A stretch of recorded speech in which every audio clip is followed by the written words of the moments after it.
அக இனத்தார் புற இனத்தார் என்று உங்களை பேதப்படுத்தி பார்க்காது, நீர் வேறோ நான் வேறோ, அக இனத்தாராக இருந்தாலும் புற இனத்தாராக இருந்தாலும் நமக்கு உள்ளே உள்நாக்கிலே மேல் பாகம் மஞ்சள் நிறமாகவும் உள் பாகம் வெண்மை நிறமாகவும் இருக்கின்றது.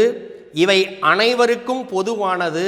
இந்த பொதுவான உண்மையை கடைப்பிடிக்க வேண்டும் என்பதற்காகத்தான் சுத்த சன்மார்க்கத்தை நிறுவி அதன் மூலம் நான் இந்த மக்களுக்கு இந்த அருட்கருத்துக்களை சொல்லி வருகின்றேன். இதற்கு முன்பாக நீங்கள் எல்லாம் சமய சன்மார்க்கத்திலே உங்களுக்கு தெரிந்த அனுபவ உண்மைகளை நீங்கள் வாழ்ந்து கொண்டிருப்பீர்கள். ஆனால் அவை முழுமையான மரணமிலா பெருவாழ்விற்கு எடுத்து செல்லாது.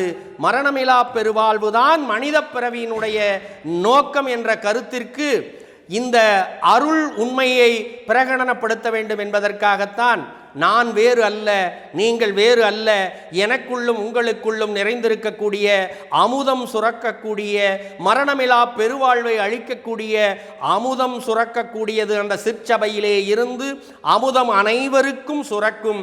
ஆனால் அந்த சிற்சபையிலே அமுதம் சுரக்கின்ற அருட்செயல்களை எல்லாம் நீங்கள் செய்ய வேண்டும். அதற்காகத்தான் நான் உங்களுக்கு கடும் சொற்களை சொல்லாது நீண்ட சொற்களாக நான் கூறியிருப்பேனே ஒழிய உங்களை கொடுமைப்படுத்துகின்ற எந்த சொற்களையும் நான் உங்களுக்கு கூறவில்லை என்று வள்ளல் பெருமானார் அவர்கள் நமக்கு தெளிவாக தெரிவித்திருக்கின்றார்கள்.